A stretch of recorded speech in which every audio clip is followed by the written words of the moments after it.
नमस्कार विद्यार्थी मित्रमैत्रिणींनो, SD publication या चॅनलमध्ये तुम्हा सर्वांचे स्वागत आहे। तर आजच्या व्हिडिओमध्ये आपण बघणार आहोत नातेसंबंध म्हणजेच काय, तर त्याला आपण रिलेशन्स असे म्हणतो। तर आजच्या व्हिडिओमध्ये आपण नातेसंबंध जे की परीक्षेमध्ये या टॉपिक्सवरती नेहमी प्रश्न विचारले जातात, तर ते प्रश्न आपण या ठिकाणी सोडवणार आहोत। परंतु नातेसंबंधावरील प्रश्न सोडवण्यासाठी नात्यांची ओळख असणे गरजेचे आहे। तर विद्यार्थी मित्रमैत्रिणींनो, जे या चॅनलवरती नवीन आहेत त्यांनी एसडी पब्लिकेशन या चॅनलला सबस्क्राइब करा आणि साइडमध्ये असलेल्या बेल आयकॉनवरती क्लिक करून ऑल नोटिफिकेशनला ॲक्टिव्ह करा, जेणेकरून मी अपलोड केलेल्या प्रत्येक व्हिडिओची नोटिफिकेशन तुमच्यापर्यंत सर्वात अगोदर येईल। आणि मी पोस्टमध्ये दिलेले प्रश्न तुम्ही जर सोडवत असाल तर तुमचा बऱ्यापैकी सराव होत आहे। विद्यार्थी मित्रांनो, रेग्युलर ते प्रश्न सोडवत जा। तर विद्यार्थी मित्रमैत्रिणींनो, कुठलाही टॉपिक सुरू करण्या अगोदर आपल्याला त्याचा बेसिक पासून ॲडव्हान्स पर्यंत जायचे आहे। तर आपण सुरुवातीला नातेसंबंध बघणार आहोत, त्यामुळे आपल्याला प्रश्न सोडवण्यामध्ये मदत होणार आहे। जसे की वडिलांचे भाऊ हे आपले काका लागतात, परंतु आईचा भाऊ हा आपला मामा लागत असतो, त्यामुळे आपल्याला ते सर्व अगोदर बघायचे आहे। तर इथे तुम्ही बघू शकता, वडिलांबद्दल आपण या ठिकाणी बघणार आहोत। सुरुवातीला आपल्या वडिलांकडील जे नाते आहेत ते या ठिकाणी आपण सुरुवातीला बघूयात। म्हणजेच या ठिकाणी आता तुम्ही बघा, वडिलांचा भाऊ हे आपले कोण लागतात विद्यार्थी मित्रांनो, तर काका लागत असतात आपले। त्यांच्याशी काय नाते असते, तर ते आपले काका असतात। त्यानंतर वडिलांची बहीण ही आपली कोण असते, तर ती आत्या असते। त्यानंतर वडिलांची वहिनी, लक्षात ठेवायचं आहे, वडिलांची वहिनी ही आपली काकू लागत असते, वडिलांची वहिनी। त्यानंतर वडिलांची आई ही आपली आजी। त्यानंतर वडिलांचे वडील हे आजोबा असतात। तर विद्यार्थी मित्रांनो, आपण या ठिकाणी सुरुवातीला फक्त हे शॉर्टमध्ये बघत आहोत, त्यानंतर आपण लगेच प्रश्न सोडवणार आहोत।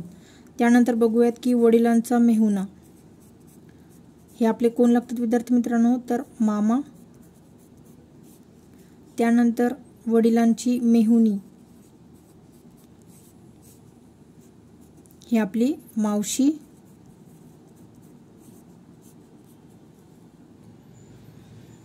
तर या ठिकाणी लक्षात ठेवायचं विद्यार्थी मित्रांनो, वडिलांचा मेहुणा हा मामा किंवा काका लागत असतात आपले, शक्यतो काकाच वापरायचा आहे तुम्ही। त्यानंतर वडिलांची मुलगी म्हणजेच आपली कोण असते विद्यार्थी मित्रांनो, आपली ती बहीण असते। आपल्याला प्रश्न हा फिरून विचारतात, त्यामुळे आपल्याला सर्व या ठिकाणी बेसिक माहिती गरजेची आहे विद्यार्थी मित्रांनो। त्यानंतर वडिलांचा भाचा हा आतेभाऊ। त्यानंतर वडिलांचा पुतण्या हा आपला चुलत भाऊ लागत असतो। हे झाले विद्यार्थी मित्रांनो वडिलांकडील नाते। त्यानंतर आता आपण आईकडील नातेसंबंध या ठिकाणी बघणार आहोत।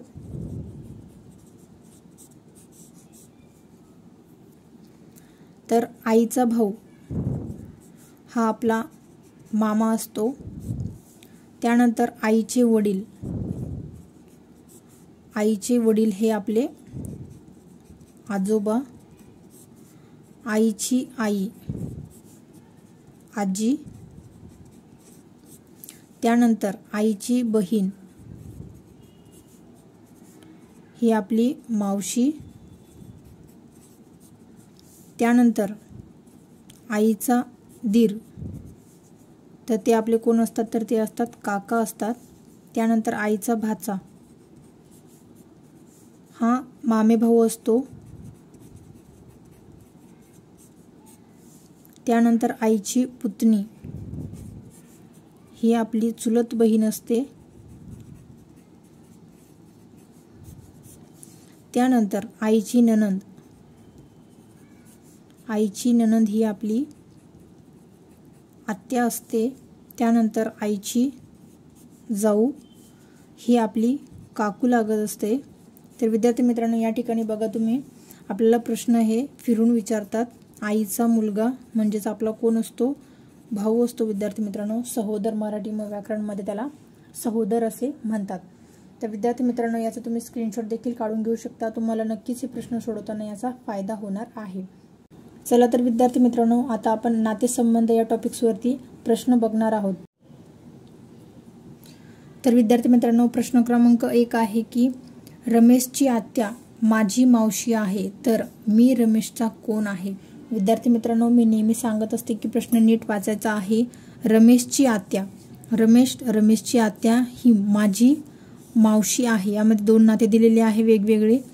तर मी रमेशचा कोण आहे विचारलेला आहे, मी रमेशचा कोण? तर प्रश्न सुद्धा नीट वाचायचा आहे या ठिकाणी।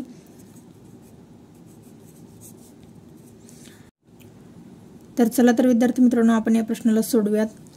तर रमेशची आत्या, आत्या म्हणजेच कोण? आत्ताच आपण बघितली आहे की वडिलांची बहीण, वडिलांची बहीण म्हणजेच आत्या। पहिले उदाहरण आहे विद्यार्थी मित्रांनो, नीट लक्ष द्यायचे आहे। वडिलांची बहीण इथे लिहूयात। बहीण म्हणजेच कोण? तर आत्या। रमेशची आत्या म्हणजे हे वडील आहे, हा रमेश आहे इथे।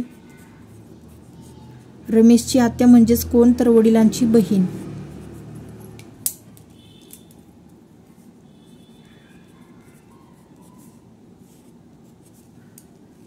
त्यानंतर रमेशची जी आत्या आहे ती माझी मावशी आहे।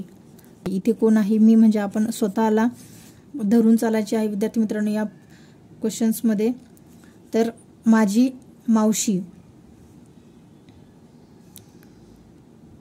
रमेशची आत्या माझी मावशी आहे, म्हणजेच माझी मावशी म्हणजेच कोण? ही माझी आई,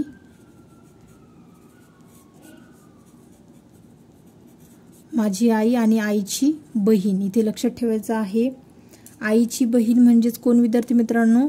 तर मावशी, आणि वडिलांची बहीण म्हणजेच कोण? तर आत्या।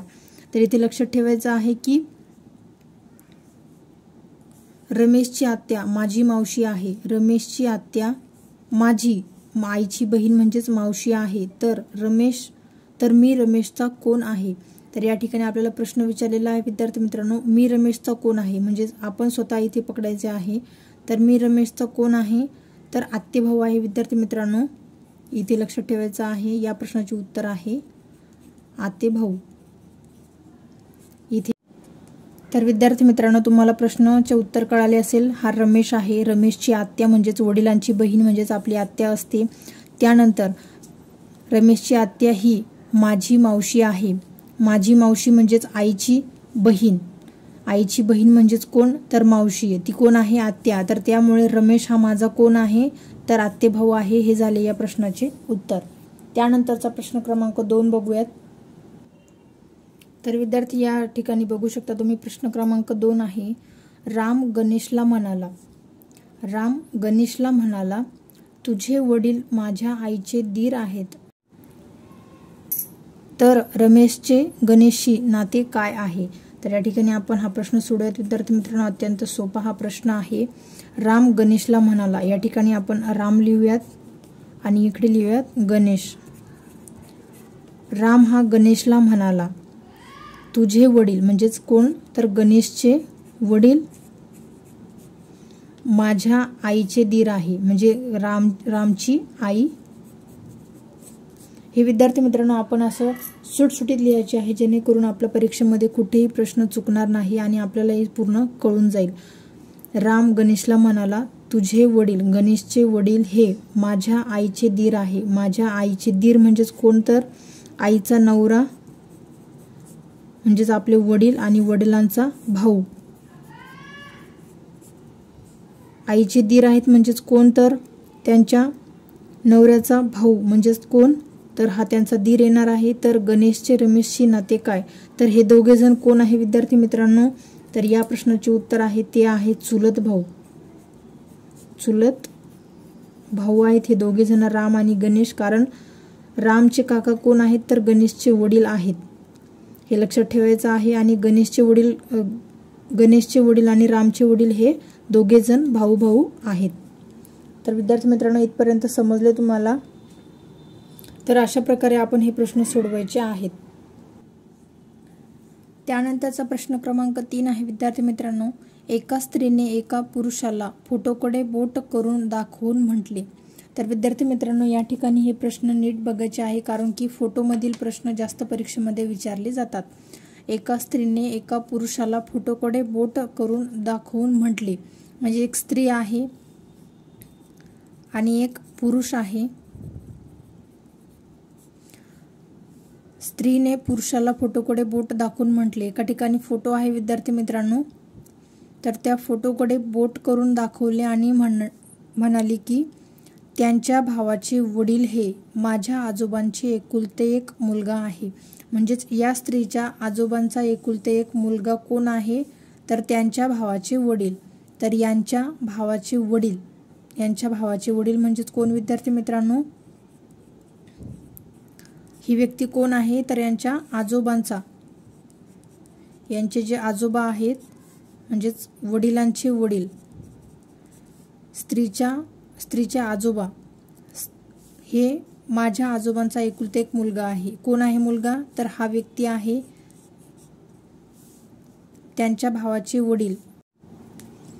तर या ठिकाणी विद्यार्थी मित्रांनो, एक स्त्री आहे आणि एक पुरुष आहे। ती स्त्री त्या पुरुषाला त्या फोटोकडे बघून काय म्हणाली की त्यांच्या भावाचे वडील, त्या फोटोतील व्यक्तीच्या भावाचे वडील हे माझ्या आजोबांचे एकुलते एक मुलगा आहे। म्हणजे या व्यक्तीचे वडील हे या स्त्रीच्या आजोबांचा एकुलते एक मुलगा आहे। एकुलता एक मुलगा आहे, त्यांना दुसरे अपत्य नाही। इथे लक्षात ठेवायचं आहे, आपल्याला एक हिंट दिलेली आहे। एकुलता एक मुलगा आहे, तर फोटोतील पुरुषाचा त्या स्त्रीशी संबंध काय येतो, तर विद्यार्थी मित्रांनो ते बहीण भाऊ येतात। या ठिकाणी या प्रश्नाचे उत्तर काय आहे, तर बहीण आहे। तर फोटोतील व्यक्ती कोण आहे, तर विद्यार्थी मित्रांनो या ठिकाणी लक्षात ठेवायचं आहे की ती स्त्री ज्या पुरुषाला त्या फोटोकडे बोट दाखवून सांगत आहे, तर ती फोटोतील व्यक्ती कोण आहे, तर ती स्त्री स्वतः आहे। आता हे प्रश्न तुम्हाला नीट कळेल की स्वतः ती व्यक्ती त्या फोटोमध्ये आहे आणि त्या फोटोकडे बोट दाखवून ती काय म्हणाली, यांच्या भावाचे वडील हे माझ्या आजोबांचे एकुलते एक मुलगा आहे। म्हणजेच हे दोघं कोण आहे, या दोघांचे हे वडील आहे आणि हे दोघे जण बहीण भाऊ आहे। आणि ती फोटोतील व्यक्ती कोण आहे, तर स्वतः ती स्त्री आहे आणि त्या फोटोतील पुरुषाचा त्या स्त्रीशी संबंध काय येतो, तर बहीण आहे त्या व्यक्तीची ती।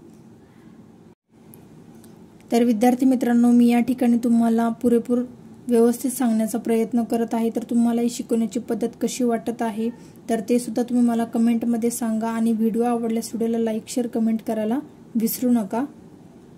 आणि विद्यार्थी मित्रांनो, अशा प्रकारचे प्रश्न सोडवण्यासाठी तुम्हाला नेहमी सराव करण्याची गरज आहे। पहिल्यांदाच एकदम पूर्ण क्लिअर कळणार नाही। तुम्ही प्रश्न सोडवत जा, सराव करत जा, तेव्हा तुम्हाला लगेच प्रश्नाची उत्तरे येत जाणार आहे। त्यानंतरचा प्रश्न क्रमांक 4 आहे विद्यार्थी मित्रांनो, अरुण रोहितचे वडील आहे। अरुण कोण आहे, तर रोहितचे वडील आहे। रोहित मालाचा भाऊ आहे। माला दिलीपची बायको आहे। तर मग दिलीपचे रोहितशी नाते काय, तर या ठिकाणी विद्यार्थी मित्रांनो लक्षात ठेवायचं आहे, अरुण रोहितचे वडील आहे। या ठिकाणी आपण लिहून घेऊयात, अरुण कोण आहेत, तर रोहितचे वडील। या ठिकाणी आपण विद्यार्थी मित्रांनो सराव करताना तुम्हाला अशा हिंट लिहून ठेवायचे आहे। अरुण हे रोहितचे वडील आहे। रोहित मालाचा भाऊ आहे। रोहित हा कोण आहे, तर मालाचा भाऊ कोण आहे, हा मालाचा भाऊ आहे। त्यानंतर माला दिलीपची बायको आहे। माला कोण आहे, तर दिलीपची बायको आहे।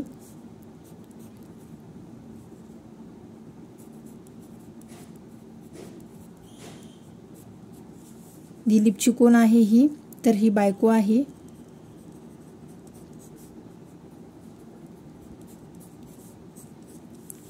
तर मग दिलीपचे रोहितशी नाते काय येणार आहे विद्यार्थी मित्रांनो, तर या ठिकाणी विद्यार्थी मित्रांनो आपल्याला फक्त फिरून प्रश्न विचारलेला आहे। या ठिकाणी अरुणचा या ठिकाणी काहीही संबंध नाही। आता इथे बघा तुम्ही, रोहित, माला आणि दिलीप. रोहित आणि माला हे दोघे बहीण भाऊ आहेत. मालाचा नवरा कोण आहे, तर दिलीप आहे. आणि तर आपल्याला या ठिकाणी प्रश्न काय विचारलेला आहे की दिलीपचे रोहितशी नाते काय. तर दिलीप हा कोण आहे, रोहितच्या बहिणीचा नवरा आहे. म्हणजेच कोण आहे, तर भाऊजी आहे. भाऊजी किंवा दाजी. हे झाले विद्यार्थी मित्रांनो या प्रश्नाचे उत्तर. तर या ठिकाणी आपण प्रश्न बघूयात विद्यार्थी मित्रांनो. पी आणि क्यू भाऊ आहेत. आर आणि एस बहिणी आहेत. पी ची मुलगी एस ची बहीण आहे. तर या ठिकाणी लक्षात ठेवायचे आहे, पी ची मुलगी ही एस ची बहीण आहे. म्हणजेच कोण आहे, तर ती आहे आर. आणि आपल्याला या ठिकाणी काय विचारलेले आहे, तर क्यू आणि आर चे नाते काय. हे दोघे जर भाऊ असेल विद्यार्थी मित्रांनो, आर चे वडील आणि क्यू हे दोघे भाऊ असेल, तर आर चे आणि क्यूशी नाते काय आहे विद्यार्थी मित्रांनो. तर या प्रश्नाचे उत्तर आहे काका असणार आहे. आर चे काका कोण आहे, तर क्यू आहेत. तर विद्यार्थी मित्रांनो, आता आपण या व्हिडिओमध्ये 5 प्रश्न नातेसंबंधावरती बघितलेले आहे. तर तुम्ही या प्रश्नांचा सराव करा आणि तुम्हाला माझी शिकवण्याची पद्धत ही कशी वाटत आहे, तर ते सुद्धा तुम्ही मला कमेंटमध्ये सांगू शकता. आणि SD पब्लिकेशन या चॅनलला सबस्क्राईब करा आणि व्हिडिओ आवडल्यास व्हिडिओला जास्तीत जास्त लाईक, शेअर, कमेंट करायला विसरू नका. त्यानंतर तुम्हाला अजून कुठल्या टॉपिक्सवरती व्हिडिओ पाहिजे आहे ते सुद्धा तुम्ही मला कमेंट थ्रू कळवू शकता. भेटूयात अशाच प्रकारच्या पुढील व्हिडिओमध्ये नवनवीन माहितीसह.